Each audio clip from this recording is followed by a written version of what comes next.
تیسری چیز اور چوتھی چیز، یہ دونوں چیزیں تمہارے لیے، آج کے موجودہ نوجوانوں کے لیے، اور اس میں آپ کو اچھی باتیں ملیں گی۔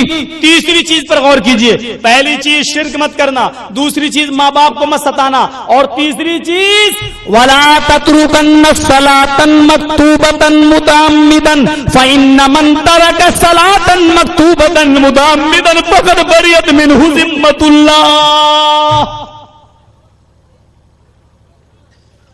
اے ماس، کبھی فرض نماز قصدن جان بوجھ کر مت چھوڑنا۔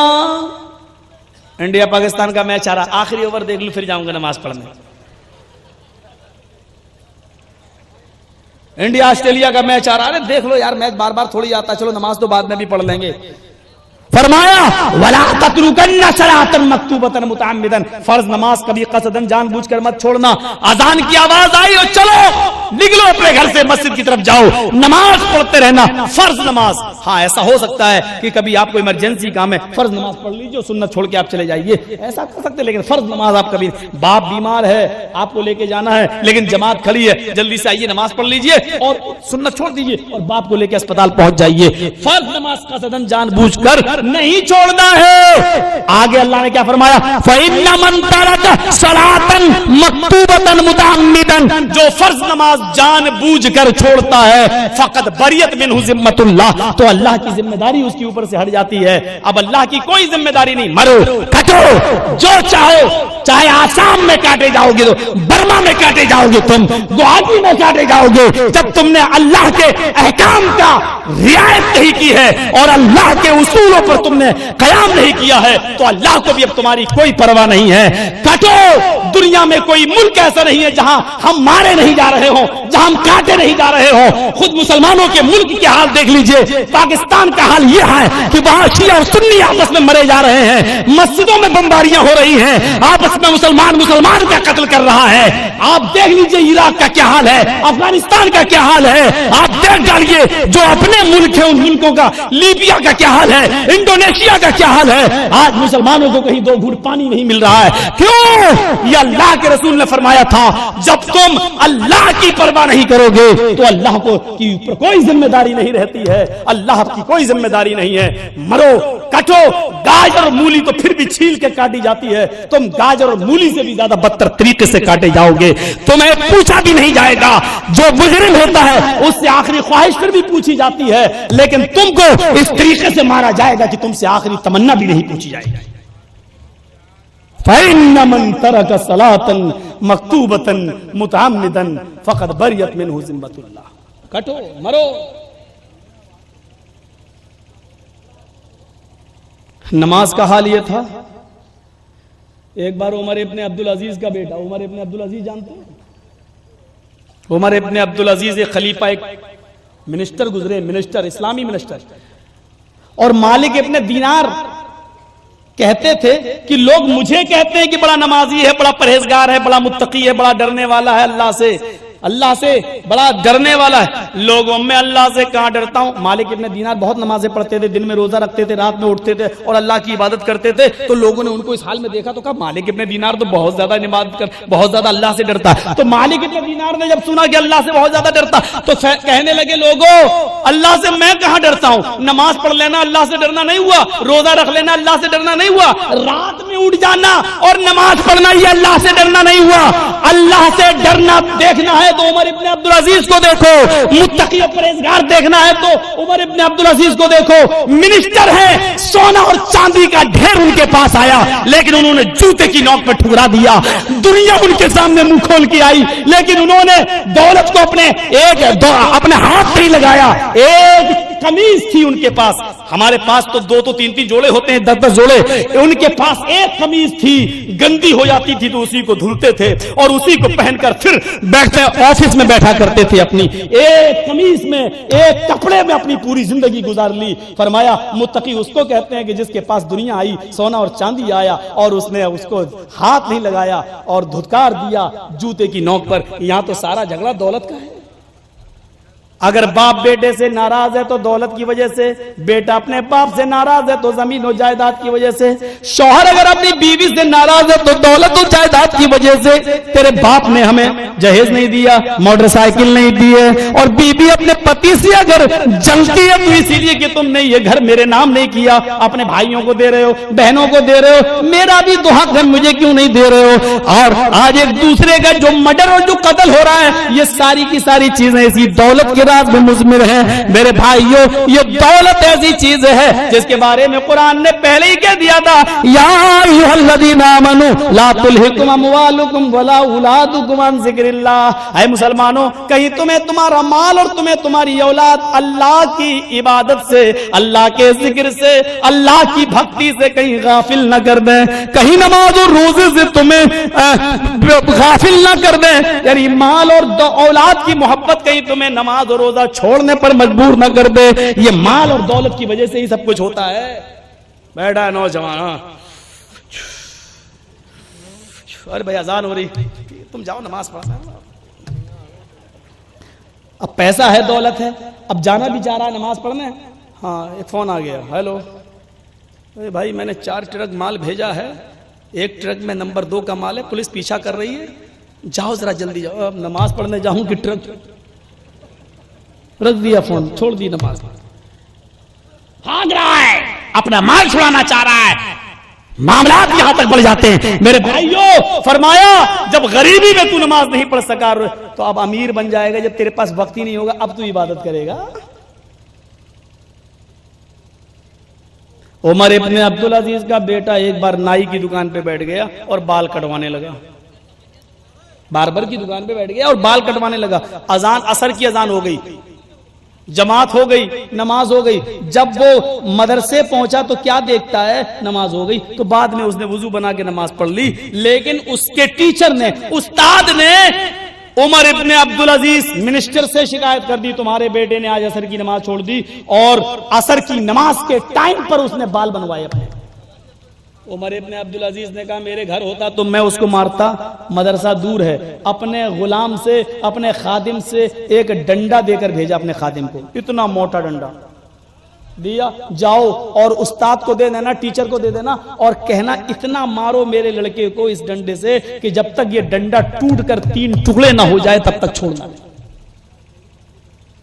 آپ مارو گے اپنے بیٹے کو نماز نہ پڑھے تو؟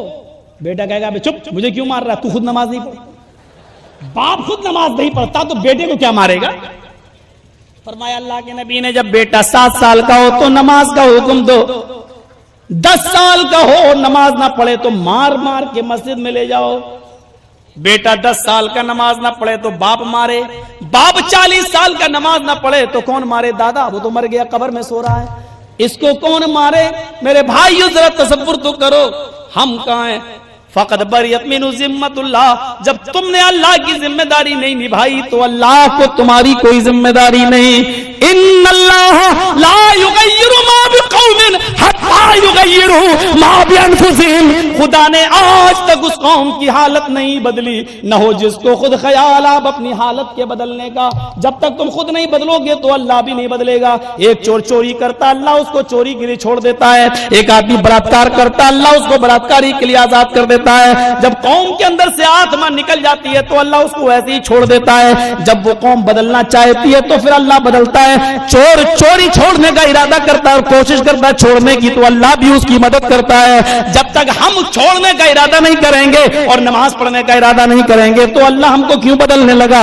میرے بھائیو، اللہ دولت سب کو دیتا ہے، کسی کو حلال کمائی دیتا ہے تو چوروں کا بھی پیٹ بھرتا ہے، وہ چوروں کو چوری کرا کے بھی دیتا ہے، لیکن ایک کمائی کو حلال قرار دیتا ہے اور دوسری کو حرام قرار دیتا ہے۔ فرماتا ہے کہ اس نے جو کمایا وہ حلال ہے، اس نے جو کمایا ہے وہ حرام ہے۔ اب وہ حرام مال سے اب کپڑا خرید کر نماز پڑھنے آتا ہے، فرمایا کہ وہ سجدہ کرتے کرتے مر ہی کیوں نہ جائے، اس کی نماز قبول نہیں، اس کا روزہ قبول نہیں، اس کا حج قبول نہیں، اس کی زکات سویکار نہیں اللہ رب العالمین کی۔ ایک آدمی نے مجھ سے پوچھا کہ مولوی صاحب بینک میں ہم پیسہ جمع کرتے ہیں، وہاں سے سود ملتا ہے، اس سود کے سے ہم زکات دیں، یعنی غریب اور مسکینوں کو ہم پیسہ دیں، زکات دیں تو کیا ہمیں ثواب ملے گا؟ میں نے اس سے پوچھا تیرا سوال تو ایسا ہے جیسے یہ کہو کہ مولوی صاحب میں اپنے کپڑے کو اپنے پیشاب سے دھوؤں تو پاک ہو جائے گا؟ اب یہ کوئی سوال ہے؟ جیسے کپڑے کو پیشاب سے دھوئیں گے تو وہ اور اپوتر ہوگا اور ناپاک ہوگا، ایسے ہی کوئی آدمی بینکوں میں بڑھنے والے سود اور بیاج سے زکات نکالے گا تو اور گنہگار ہوگا، وہ اور بڑا پاپی ہوگا۔ یہ مسئلے پوچھے جاتے ہیں، اتنی بھی عقل نہیں ہے۔ قاضی شرح وہ کہاں چلا گیا انصاف، وہ نیائے، وہ انصاف؟ قاضی شرح حضرت علی نے ان کو قاضی بنایا تھا، ان کے بیٹے نے، قاضی شرح کے بیٹے نے ایک یہودی لڑکے کو تھپڑ مار دیا۔ اس یہودی بچے کو برا لگا، رویا بیچارہ، لیکن وہ ڈر کے مارے قاضی شرح کے پاس نہیں آیا عدالت میں۔ وہ سوچنے لگا باپ قاضی ہے، ہمارا فیصلہ کرے گا ہی نہیں، ڈگری اپنے بیٹے کو دے دے گا۔ ہوتا ہے ایسا۔ بیٹا خود کہنے لگا ابو جان ایسی ایسی بات ہو گئی تھی، میں نے تھپڑ مار دیا۔ اب یہ بتائیے قانونی کتاب دیکھ لو آپ، اگر میں مقدمہ جیت رہا ہوں تو میں مقدمہ دائر کروں، اور اگر میں مقدمہ ہاروں تو چھوڑ دوں گا، نہیں دائر کروں گا۔ اور وہ تو آئے گا نہیں ڈر کے مارے، کیونکہ آپ ہمارے باپ ہیں نا۔ باپ نے کہا بیٹے ٹھیک ہے میں کل بتاؤں گا۔ رات میں اٹھتے ہیں اور نماز پڑھتے ہیں اور دعا کرتے ہیں کہ اللہ میں زندگی میں پہلی مرتبہ جھوٹ بولنے جا رہا ہوں، کل میں اپنے بیٹے سے جھوٹ بولوں گا اور یہ کہوں گا کہ بیٹے تم جیت رہے ہو، مقدمہ دائر کر دو، کیونکہ جب تک مقدمہ دائر نہیں ہوگا اس یہودی بچے کو انصاف نہیں ملے گا۔ اے اللہ تو اچھی طرح جانتا ہے کہ میں جھوٹا نہیں ہوں، لیکن اس یہودی بچے کو نیائے کے لیے، انصاف کے لیے کل میں جھوٹ بولوں گا۔ صبح ہوئی، نماز پڑھ کے آئے، باپ نے کہا بیٹے تم تو مقدمہ جیت رہے ہو، تم مقدمہ دائر کر دو، ہم تمہارے حق میں فیصلہ کر دیں گے اور یہودی ذلیل اور رسوا ہو جائے گا، انسلٹ ہوگی اس کی۔ بیٹے نے مقدمہ دائر کر دیا اور باپ نے آن اسپاٹ فیصلہ سنا دیا۔ قاضی نے فیصلہ سنا دیا میرے بیٹے کو 10 کوڑے مارے جائیں اور یہودی بچے کو باعزت سمان کے ساتھ باعزت اس کو بری کر دیا جائے۔ جلاد نے بیٹے کو پکڑا اور 10 کوڑے مارے، اور باپ روتا ہوا جب اپنے گھر پہ آیا تو ماں نے بیٹے کو اپنے سینے سے چپکا لیا۔ باپ نے کہا بیٹے ادھر آؤ، بیٹا کہتا ہے چپ رہو، آج کے بعد مجھے اپنا بیٹا مت کہنا، میں اپنی ماں کے پاس آیا ہوں، تمہارے پاس نہیں آیا ہوں۔ کہا بیٹے اللہ کی قسم میں تم سے بہت پیار کرتا ہوں، مجھے تم سے بہت پریم ہے، لیکن نیائے اور انصاف مجھے تم سے بھی زیادہ پیارا ہے۔ کل قیامت کے دن، کل پرلے کے دن اور مہا پرلے کے دن، ڈے آف ججمنٹ، فیصلے کے دن، کل جب میری ناانصافی کی وجہ سے مجھے جہنم میں ڈالا جاتا اور تجھے بھی جہنم میں ڈالا جاتا، اس سے بہتر یہ ہے کہ دنیا میں چند انسلٹیں برداشت کر لو تاکہ ایشور ہمیں اس دن انسلٹ ہماری نہ ہو۔ میرے پیارے بیٹے میں نے تمہیں سزا اس لیے دی ہے تاکہ یہودی بچے کو انصاف مل جائے۔ آج یہ انصاف کہاں چلا گیا؟ آج یہ نیائے کہاں چلا گیا؟ آج یہ واقعات کہاں چلے گئے؟ اپنے بیٹے سے جھوٹ بولتے صرف اس لیے کہ یہودی بچے کو انصاف مل جائے، اور یہ وہاں کی بات ہے جہاں حکومت ان کے ہاتھ میں ہے، جہاں مسلمانوں کی حکومت ہے، جہاں یہودی اپنی آواز نہیں اٹھا سکتے ہیں، ایسی جگہ پر یہودیوں کے ساتھ اسلام کا یہ معاملہ ہے۔ میرے بھائیوں اسلام کو بہت آسان ہے یہ کہہ دینا کہ یہ ٹیررزم کی دعوت دیتا ہے، یہ دہشت گردی کی دعوت دیتا ہے، یہ بہت آسان ہے جملے کہہ دینا، اور میڈیا والے یہ جملے اسلامک آتنکواد کے نام سے بہت اٹھا سکتے ہیں، لیکن آتنکواد کی جڑ کو سب سے زیادہ اسلام مٹاتا ہے یہ کہہ کر من قتل نفسا قتل الناس جميعا، جس نے ایک منشیہ کو قتل کر دیا، ہندو اور مسلمان کی قید نہیں ہے، قرآن کہتا ہے جس نے ایک منشیہ کو قتل کر دیا، چاہے وہ ہندو ہو یا مسلمان، سکھ ہو یا عیسائی، یہودی ہو یا جینی، جس نے کسی ایک انسان کو، ایک منشیہ کو قتل کر دیا، قرآن کہتا ہے، اللہ فرماتا ہے وہ ایک منشیہ کو قتل نہیں کر رہا ہے، قتل الناس جميعا، اس نے پوری دنیا کی مانوتا کو قتل کر دیا، پورے وشو کی انسانیت کو مار ڈالا۔ وہ ایک انسان کا قاتل نہیں ہے، پوری دنیا کا قاتل ہے۔ اگر ایک منشیہ کسی ایک کو گالی دیتا، تیری ماں تیری بہن یہ گالی دیتا ہے، تو وہ ایک کو گالی نہیں دیتا ہے، وسطتا حقیقت میں وہ ساری دنیا کے لوگوں کی ماں کو گالی دیتا ہے۔ یا ایھا الناس انا خلقناکم من ذکر و انثی، لوگو ہم نے تم کو ایک ہی باپ اور ایک ہی ماں سے پیدا کیا ہے، تمہارا ایک ہی باپ ہے، ایک ہی ماں ہے، تم ایک پرم پتا کی سنتان ہو اور ایک ہی ماں کے بیٹے ہو۔ ہمارے باپ کا نام آدم ہے اور انہی کو ویدوں میں منو کہا گیا ہے، منو اسمرتی میں ہم منو کی سنتان اس لیے منشیہ کہلائے، ہم آدم کے بیٹے ہیں اس لیے آدمی کہلائے۔ ہماری ماں شتروپا ہے جس کو حوا کہا جاتا ہے، ویدوں میں شتروپا حوا، ہم شتروپا کی سنتان ہیں، ہم حوا کے بیٹے ہیں، ہم آدم کی اولاد ہیں، ہم منو کے بیٹے ہیں۔ اس لیے کوئی بھی پیر سے پیدا نہیں ہوا، ہاتھوں سے پیدا نہیں ہوا، منہ سے پیدا نہیں ہوا۔ کوئی بھی آدمی یہ نہ کہے کہ برہما نے اپنے منہ سے برہمن کو پیدا کیا، ہاتھوں سے چھتری کو پیدا کیا، ران سے ویش کو پیدا کیا، پیروں سے شودر کو پیدا کیا، لہذا شودر تھالی چاٹے اور برہمن کیا نہیں جا سکتا ہے۔ قرآن نے یہ سارے رسم مٹائے، اور حج کا میدان دیکھ لو، کالے لوگ اور گورے لوگ ایک میدان میں جمع ہوتے ہیں۔ نماز کا معاملہ دیکھ لو، ایک امیر آدمی آیا، حی علی الصلاۃ، یہ اذان کی آواز آتی ہے، یہ آواز پارلیمنٹ کے نیتا عبید اللہ خان اعظمی کے لیے بھی ہے، اور یہی اذان دلی کی جامع مسجد کی سیڑھیوں پر بھیک مانگنے والے بھکاریوں کے لیے بھی یہی اذان ہے۔ مولوی جرجیز بہت غریب ہے، امام اور عبید اللہ خاص بھی بہت امیر ہے، مولانا جرجیز کو کچھ مسئلے معلوم ہے، میں غریب ہوں لیکن مسجد میں آ گیا ہوں تو مجھے ہی نماز پڑھانا پڑے گی، اس لیے کہ دین کا علم مجھے ہے، اگرچہ میرے پاس کھانے کو نہیں ہے، پینے کو نہیں ہے، میں غریب ہوں، اور عبید اللہ خاصمی کو میرے پیچھے نماز پڑھنا پڑے گی، مشرف کو میرے پیچھے نماز پڑھنا پڑے گی، نواز شریف کو میرے پیچھے نماز پڑھنا پڑے گی، اس لیے کہ ان کو قرآن کا علم نہیں ہے، اس لیے کہ عالم کے پیچھے ان کو نماز پڑھنا پڑے گی، چاہے کتنے ہی امیر ہو، بادشاہ ہو، کوئی بھی ہو۔ جب یہ آواز آتی ہے اللہ اکبر اللہ اکبر، تو اس کی میننگ یہ ہوتی ہے اللہ سب سے بڑا ہے، تو بڑا ہے لیکن اپنے پارلیمنٹ تک، تو بڑا ہے اپنے گھر تک، تو بڑا ہے اپنی سٹی تک، میرے گھر میں میری مسجد میں آ تو اپنے بڑے ہونے کا تاج اتار کے آ، اور میرے گھر میں آ تو میرے اصول کو مانتے ہوئے آ، تجھے میرے غریب بندوں کے ساتھ کھڑا ہونا پڑے گا،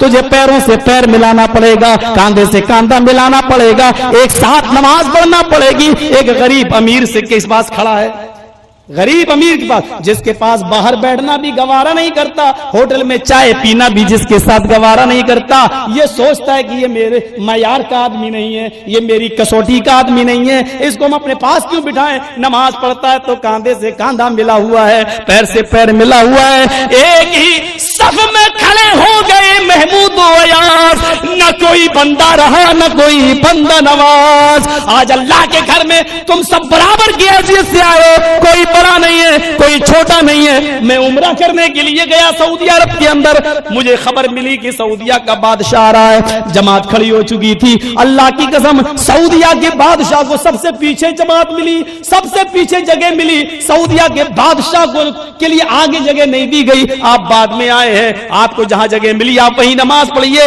آپ کے لیے آگے کوئی جگہ نہیں ہے کہ ہم کسی کو ہٹا کر آپ کو جگہ دیں۔ میں نے یہ منظر اپنی آنکھوں سے دیکھا ہے، اور جب تک یہ سمانتا، یہ برابری نہیں دی جائے گی میرے بھائیوں، کسی انسان کو مکمل آزادی نہیں مل سکتی ہے۔ جو آزادی ایک مسلمان کو اور ایک عام انسان کو، سمپورن دنیا کے منشیہ کو جو اسلام دیتا ہے، کہاں نظر آتی ہے؟ افریقہ میں کالے اور گورے کا جھگڑا ہے، کہیں میرے بھائیوں کالوں کو پیٹا جاتا ہے، کہیں گوروں کو پیٹا جاتا ہے۔ ہمارا ملک ہندوستان بھی ایک بہت دنوں تک اس معاملے میں الجھا رہا، لیکن اب اللہ کا شکر ہے کہ جمہوریت نے اور سیکولرزم نے تمام چیزوں کو چھوڑ دیا ہے۔ ایک دلت کو بھی چیف منسٹر بننے کا پورا ادھیکار ہے، ایک دلت کو بھی پورا پردھان منتری بننے کا پورا ادھیکار ہے اور وہ اپنی محنت و پریشرم سے وہ بھی بن سکتا ہے. اس جمہوریت اور سیکولرزم کو میں سلام کرتا ہوں. میرے پیارے ساتھیوں, اب آپ اندازہ لگا سکتے ہیں کہ سمانتا کس کو کہتے ہیں اور برابری کس کو کہتے ہیں. یہ نماز میں آپ کو ملے گی. اللہ اکبر کا معنی یہی ہوا, حی علی الصلاۃ کا معنی یہ ہوا کہ آؤ نماز کے لیے. اب نماز سب کے لیے ہے, کندھے سے کندھا ملانا ہے, قدم سے قدم ملانا ہے. غریب کو علم زیادہ ہے, ودیا علم زیادہ, گیان زیادہ, تو غریب کو آگے بڑھایا جائے گا اور امیر کو اس کے پیچھے نماز پڑھنا پڑے گی. یہ تھا معاملہ. چلیے 3 چیزیں ہو گئی.